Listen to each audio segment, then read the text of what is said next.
Ayun po, isang mapagpalang hapon po sa bawat isa po sa atin. Welcome po sa bawat isang nanonood. Andito ulit po tayo sa Bible study po natin dito sa Rema Fields. Everyday po tayong nag-aaral ng salita ng Panginoong Sus. Ayun, sa oras po na ito, at ready po natin yung puso't isipan po natin sa gagawin po ng Panginoong Sus sa oras na ito. Amen po. So ayan po, kamusta po ang bawat isa? At I pray po na nasa maayos po kayong kalagayan. Ayan po, bago po tayo mag-start, inanyayahan ko po kayong yumuko at manalangin. Sige po, pray po tayo. Hallelujah. Nagpapasalamat kami, Panginoon, sa hapong ito. Salamat, Panginoon, sa opportunity, Panginoon, na mapag-aralan ang salita mo, Panginoon. Lord, sa oras na ito, sa mga salita mo na mapapakinggan namin, bukas na isip, bukas na puso ang ipagkaloob mo sa bawat isa, Panginoon. At magsilbing paalala, reminder sa aming Panginoon. Pagpalain mo ang bawat isang nanonood, Panginoon. Pinupuri ka namin, Panginoon, at pinasalamatan sa pangalan ng Panginoong Sus. Amen. Amen. So yun po, welcome po sa bawat isa at pagpalain po tayo ng Panginoong Sus. Kung may Biblia po kayo, makipagbukasan po kayo sa akin dito po sa Revelation chapter 2 verse 8 to 9. Ayan po, basahin ko po at sigurado po familiar verse na po kayo dyan. Ito pong babasahin po natin, ito po yung church po ng Smyrna. Ayan, basahin ko po, pero lumaktaw na lang po tayo pag ano po, basahin nyo na lang po sa bahay po. Start po natin dito sa verse 9. Sabi niya po, alam ko ang inyong pagtitiis, alam ko ring mahirap kayo, ngunit mayaman sa espiritual na bagay. Alam kong hinahamak kayo ng mga taong nagsasabing mga Hudyo sila. Ngunit ang totoo'y mga kampon sila ni Satanas. Verse 10 sabi niya, huwag kayong matakot sa mga paghihirap na malapit ninyong danasin. Tandaan nyo, ipapabilanggo ni Satanas ang ilan sa inyo upang subukan kayo. Daranas kayo ng pag-uusig sa loob ng 10 araw. Ito po sabi niya po, manatili kayong tapat hanggang kamatayan at gagantimpalaan ko kayo ng buhay na walang hanggan. Ayun po, praise God po rin po ang Panginoong Sus sa kanyang mga salita. Tayo po ay nagkaroon po ng mini camp last 2 weeks ago po. At praise God kasi salamat sa mga pastor po natin na nagtuturo at nagpapaalala po sa atin kasi sa pamamagitan po nila, tayo po ay na-encourage at tayo po ay napapaalalahanan. Alam niyo po, napakabuti ng Panginoong Sus kasi po sa mga turo po nila, personally po, kami po dito ay napaalalahanan na maging faithful, maging tapat na anumang mangyari, na manatili, na kahit minsan maraming problema, manatili sa Panginoong Sus. Ngayon, ang tanong po dito, kapag ba dumating yung time na ikaw ay napagalitan, kapag ba dumating yung time na ikaw ay nasaktan, kapag ba dumating yung time na ikaw ay nagkamali, mananatili ka kaya sa Panginoon? Masusubukan yan masusubukan yung pananampalataya natin sa Kanya. Sa totoo silang ang buhay Kristiyano ay hindi po patagalan. Ito ay patibayan. Amen po. Kasi minsan, alam niyo, sa totoo silang kahit minsan maraming or matagal ng Kristiyano, andun pa rin na tinatalikuran yung pananampalataya nila o yung pagmamahal nila sa Panginoon. Yung katulad yung sinabi ko, dapat anuman ang sitwasyon, mapagalitan man tayo, masaktan man tayo, manatili tayo sa Kanya. Amen po. Ayun po, kung ikaw po na nanonood ngayon, kung sinasabi mong mananampalataya ka, kung sinasabi mong Kristiyano ka, at kung sinasabi mong mahal mo si Kristo, alam niyo, sa totoo silang masusubukan yan. Sa totoo silang bilang mananampalataya, hindi po biro ang buhay Kristiyano. Masaya ang maging Kristiyano, masaya na maglingkod sa Kanya, pero sa totoo silang maraming pagdadaanan. Kasi ayaw ni Satanas na tayo ay mapalapit sa Kanya, ayaw ni Satanas na mas mapalapit tayo sa Panginoong Sus. Kaya nga siya gumagawa ng paraan para para pabagsakin yung pananampalataya natin. Pero kung mahal natin ang Panginoong Sus, hindi tayo papayag na magpatalo doon sa gawa ng kaaway. Amin po, ulitin ko po, ang buhay Kristiyano ay hindi po paatras o hindi po paurong. Tinawag tayo na puros paabante, at ang buhay Kristiyano ay maraming pagdadaanan at maraming assignment. Pero ang importante po dito ay yung ipaglaban mo yung pananampalataya mo sa Kanya. Ipaglaban mo yung pagmamahal mo sa Panginoong Sus. Ulitin ko po, minsan mahirap maging Kristiyano, mahirap ang lumakad bilang mananampalataya sa Panginoong Sus, pero hindi naman po tayo nag-iisa. Hindi naman tayo pababayaan. Sa takbuhin natin, sa lakaran po natin, alam nyo po, kasama po natin ang Panginoong Sus. Hindi niya tayo pababayaan. Pag tinawag tayo ng Panginoong Sus, dinala niya po tayo dito sa paglilingkod, back up natin ang Panginoong Sus. Kailan po nagpabaya ang Panginoong Sus? Kailan po nang iwan ang Panginoong Sus? Wala po. Amin po. Kahit minsan nasasaktan na nga natin ang Panginoong Sus, pero hindi pa rin niya tayo kayang talikuran. Ganun ang Panginoong Sus. Sa totoo lang yung mga sakit, yung mga pag-uusig, part yan bilang isang mananampalataya. Kasi alam niyo, kaya minsan kaya tayo nasasaktan, kaya tayo napapagod, kasi lumalaban tayo eh. Amin po, lumalaban tayo. Pero alam niyo, sa totoo, yung laban natin bilang mananampalataya, yung laban natin bilang anak ng Panginoong Sus, kasama natin siya.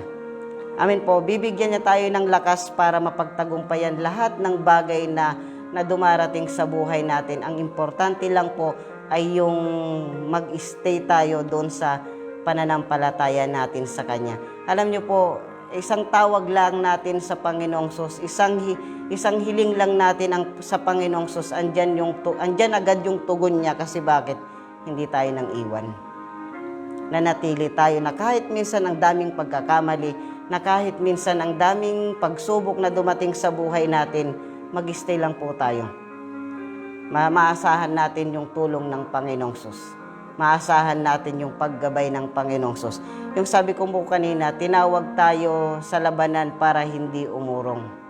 Amin po, tinawag tayo sa labanan para lumaban hanggang kamatayan. Amin po. Alam niyo, ang tunay na Kristiyano o ang tunay na lingkod ng Panginoong Sus, kahit nasugatan, kahit nadapa, babangon yan at magpapatuloy. Yun yung anak ng Panginoong Sus. Amin po. Ganyan tayo, sa totoo silang, kahit minsan nakikita na natin yung malaking problema, nakikita na natin na hindi na maganda yung sitwasyon, huwag tayong umalis. Huwag nating iiwan yung pananampalataya natin. Pag kahit minsan nakikita natin na magulo na, huwag tayong mangiiwan. Huwag tayong lalayo. Mag-stay lang tayo. Mag-stay lang tayo dun sa pananampalataya natin sa Panginoong Sus. Mag-stay lang tayo sa paglilingkod sa Panginoong Sus. Kasi sa totoo silang, pag nahirapan ba tayo, pag napagalitan ba tayo, ay iwan na ba natin ang paglilingkod sa Panginoon? Dapat hindi. Stay lang. Kasi lahat tayo, sa totoo silang, lahat tayo masasaktan. Sino bang hindi nasasaktan? Sino bang hindi napapagod? Sino bang walang pinagdadaanan? Sino bang hindi nagsasawa? Lahat tayo mararanasan yan. Congrats kung nararanasan mo yan. Kasi kung hindi mo nararanasan yung bagay na yan, ay magtaka ka po. Baka kakampi ka ni Satanas. Amen po. Kung nararanasan mo yung mga bagay na pag-uusig, nararanasan mo yung mga persecution, nararanasan natin yung mga negative na salita, at kung nararanasan mo na pinapagalitan ka, magpasalamat ka. Kasi bakit? Part yan para doon sa ikakatibay ng pananampalataya natin, para doon sa ikakatibay doon sa paglilingkod po natin. Amin po. May naalala po ako, maging tapat. Naalala ko lang po ngayon, kung siguro sa mga kapwa ko, mga manggagawa, alam po ito. Nung time na nagtitraining po kami, pinanood po sa amin ito ni Pastor Boy. Kung kilala nyo po yung asong si Hachi, kung tama po ako ng pronunciation, si Hachi. Alam nyo po, itong si Hachi po, may amo siya. Tapat siya doon sa amo niya. Itong asong ito ay hinahatid at sinusundo ng asong ito, yung amo po niya. Tapat siya, everyday na ginagawa ng asong to, si Hachi. Mayroong isang araw na sinundo niya yung amo niya at hindi niya, kumbaga hindi na nakabalik yung hindi nakauwi yung amo niya, parang ganyan. Kasi doon sa pinagtatrabahuan nung amo nung asong ito, si Hachi, ay namatay.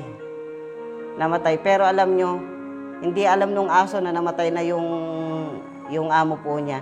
Pero alam nyo, ginagawa niya yung si Hachi, everyday pa rin ginagawa. Sinusundo at pumupunta pa rin doon. Everyday, alam nyo kung ilang taon niyang ginagawa po yun? 10 taon. 10 taon siyang naghihintay. Praise, kumbaga, nakaka-bless, nakakatuwa. Buti pa yung aso. Kayang magtiyaga na 10 taon. 10 taon na nagtiyaga. Namatay na lang siya sa katandaan. 10 taon. Buti pa yung aso, matyaga. Alam niyo, sa totoo silang bilang tayo mga mananampalataya, dapat ganun din tayo. Matyaga tayo na kahit minsan nahihirapan tayo, nasasaktan tayo, nape-persecute tayo. Magtiyaga lang tayo. Magtiyaga lang. Hindi solusyon yung paglayo sa Panginoong Sus. Hindi po solusyon yan. Magpatuloy tayo, mag-stay tayo. Kasi kung lalayo tayo doon sa Panginoong Sus, tayo lang din ang talo. Mag-stay tayo. Ulitin ko, si Hachi, 10 taon niyang hinintay yung amo niya. Everyday niyang hinihintay. Dapat ganun din tayo. Dapat ang mga Kristiyano matyaga. Pero alam ko, naniniwala ko mga taga-Rema matsatsaga. Matsatsaga yan. Kasi bakit? Hindi tayo tatagal ng ganito kung hindi tayo nagtsatsaga. Amen po. Hindi tayo titibay kung hindi tayo nagtsatsaga. Yung iba maraming pinagdaanan pero nanatili pa rin sa Panginoon. Alam nyo, manatili lang tayo hanggang sa pagbabalik ng Panginoon at yung masabi ng Panginoong Sus, sabi niya, "Well done, my good and faithful servant." Yan naman ang hinahangad natin. Lahat ng bagay dito sa mundong ito hindi po permanent. Yung pinagdadaanan natin, hindi po permanent yan. Kaya natin nararanasan yan kasi bakit? Nandito tayo sa tama. Alam nyo kung saan yung tunay na tahanan natin, walang iba kundi sa langit.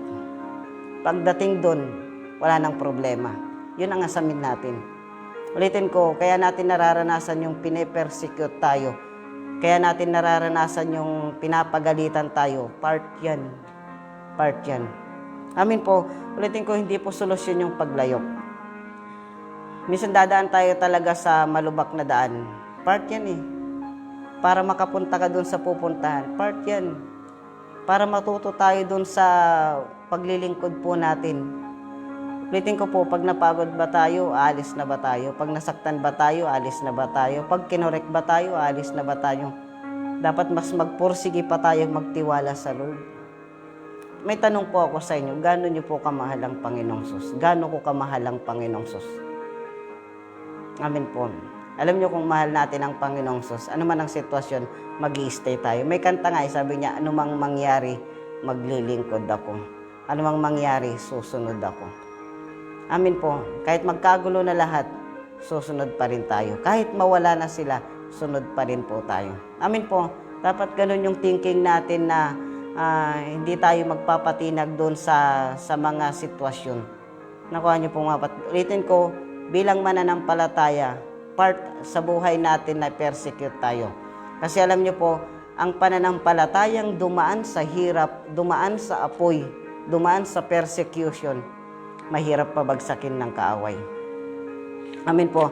Pero yung pananampalatayang hindi dumaan sa hirap, madaling bunutin ng kaaway. Saan po tayo dyan? Kung pipiliin natin maging matibay, tanggapin lang natin yung mga bagay na pagdadaanan po natin. At yan yung magbibigay tapang, magbibigay lakas sa pananampalataya po natin. Amen po. Meron pa po akong babasahin po sa inyo dito po sa Luke chapter 13 verse 33. Basahin niyo po. Sabi niya po, gayon man kailangan kong magpatuloy sa paglalakbay ngayon, bukas at sa makalawa. So dapat magpatuloy tayo. Pagpatuloy lang natin yung paglalakbay natin. Magtiwala lang po tayo. Magtiwala tayo sa pinaglilingkuran po natin at back up natin ang Panginoong Sus. Amen po. At may isang kanta. Siguro po familiar na kayo dito sa kanta. Medyo kantahin ko lang po ng konti. Sabi niya po, ang buhay ng Kristiyano ay masayang tunay. Masayang tunay, ganyan. Pakitanong niyo po yung katabi po ninyo. Alam mo ba yung kantang yun? Pag sinabi niyang alam niya, tanungin mo yung edad niya. Ayan, naalala ko po ito. Hindi ko na po maalala kung sino po yung nagturo, pero alam ko po, isa po sa nagturo po sa akin nung bata po ako ay si Pastora Eli. Kan tinuturo po sa amin ito. Siya pa yung pastora po namin, si Pastora Eli doon sa Pangasinan. Tinuturo po ito sa amin, sa mga bata, yung ang buhay ng Kristiyano ay masayang tunay. Masaya ang buhay Kristiyano. Totoo po yan. Wala na pong hihigit po dito. Wala na pong papantay sa mapaglingkuran po natin ng Panginoong Sus. Masaya maglingkod sa Panginoong Sus. Pero alam nyo po, kung iniisip natin masaya maglingkod sa Panginoong Sus, nagkakamali po kayo. Hindi po always masaya ang buhay Kristiyano. Hindi always smooth, kundi mahirap din. Amen po. Naalala nyo si Job. Ang daming pinagdaanan yan. Pero nalungkot ba yan? Sa totoo silang nalungkot yan. Tao lang yan. Nasaktan. Sunod-sunod ba naman yung pinagdaanan niya eh. Amen po. Pero alam nyo, nagpuri pa din siya. Sino ba? Si Pablo. Alam naman natin eh, na-persecute ito. Hinagupit ito. Pero alam nyo, sinulat niya sa Philippians chapter 4 verse 4, sabi niya, rejoice always. I repeat, rejoice always. Kailan kaya tayo, nung time na madami tayong problema, naging magalak tayo? Yung iba nga, napagalitan lang, hindi na makausap. Yung iba nga, napagalitan lang, hindi na magsisimba. Amin po. Ano kaya yung meron kay Pablo na sinabi niya na pag maging magalak kayo lagi? Isa pa po, si Santiago. Kapag dumaranas kayo ng problema, maging magalak kayo. Anong meron sa kanila? Okay, pag may problema tayo, minsan nga, nakatulala na nga tayo sa isang tabi. Hindi na mapakali. Ganun tayo. Pero alam niyo, sa totoo silang, dapat bilang tayong mga Kristiyano, dapat bilang tayong mga mananampalataya, accept natin yung mga bagay na yan. Yung mga pinagdadaanan, accept lang natin at magpuri tayo sa Panginoong Sus. Part yan. Part sa paglilingkod sa Panginoong Sus. Pinasok natin ang buhay Kristiyano. Pinasok natin ang buhay mananampalataya. Wala nang atrasan. Kasi kung atras ka, talo ka. Kasi kung susuko ka, talo ka. Amen po. Kasi alam niyo po, every time na susunod tayo sa Panginoong Sus, always tayong panalo. Pero kung susuway tayo sa Kanya, always naman tayong talo. Anong pipiliin natin? Magtagumpay o matalo? Siyempre, pipiliin nating magtagumpay. Pero bago tayo magtagumpay, lalaban muna po tayo. Masasaktan muna tayo. Mapapagalitan muna tayo bago tayo magtagumpay. Amin po. Kung gusto natin magtagumpay, stay lang. Stay lang, wag tayong magsasawa. Pakisabi sa katabi, stay lang. Stay lang. Laban lang. Laban lang. Walang susuko. Walang bibitaw. Amin po. Titignan ng Lord kung hanggang saan natin sa ipaglalaban. Meron po akong ikukwento po sa inyo. Last ko na po dito. Merong isang pulubi na umaten po doon sa isang church. At nung pag-atin niya, nakita niya yung pastor, kilala ng pulubing ito. Alam ng pastor kung saan siya umuwi. Alam ng pulubi kung saan siya umuwi, yung pastor na napakinggan niya. Ngayon, nung matapos na yung turo ng pastor, ang ginawa ng pulubing ito, tinambangan niya yung pastor, yung pulubi. Ngayon, nung nakita ng pulubi, malapit na yung pastor, yung sasakyan niya, bigla niyang hinarang. Hinarang ng pulubi yung pastor. Alam niyo, nung pagharang niya, merong binunot yung pulubi doon sa likuran niya, at pagbunot niya, tinutukan niya ng baril yung pastor. Tinutukan niya. Pagtutok niya, sinabi nung pulubi, "Pastor, lumabas ka dyan," sabi niya. Abang nakatutok, lumabas ka dyan. Yung pastor naman, lumabas. Sabi nung pulubi, abang nakatutok, sabi niya, "Mahal mo si Lord?" Sabi nung pulubi, "Siyempre, mahal ko si Lord." Sabi nung pastor, "Mahal mo yung buhay mo?" Sabi nung pulubi, "Mahal ko yung buhay ko." Ngayon, kung gusto mong mabuhay, takwil mo yung Diyos mo. Pero kung hindi mo itatakwil yung Diyos mo, papatayin kita, babarilin kita. Alam niyo, ang tagal na nag-isip yung pastor. Tagal na nag-isip. Sabi nung pulubi, tatakwil mo ba ang Diyos mo o hindi mo itatakwil? Alam niyo po, laking gulat nung pulubi yung sagot ng pastor. Alam niyo, tinakwil nung pastor yung Diyos niya. Natulala yung pulubi. Parang napaisip. Alam niyo po ang ginawa ng pulubi, kinalabit niya yung baril. Yung pagkalabit niya, wala palang bala. Alam niyo, tumalikod yung pulubi doon sa pastor. At umiiyak yung pulubi at tumitingala sa langit. Dinadagukan niya yung dibdib niya. Sabi nung pulubi, sabi niya, "Lord, kala ko mahal ka nung pastor na yan." Hindi pala. Hindi pala, sabi niya, hindi ka pala mahal.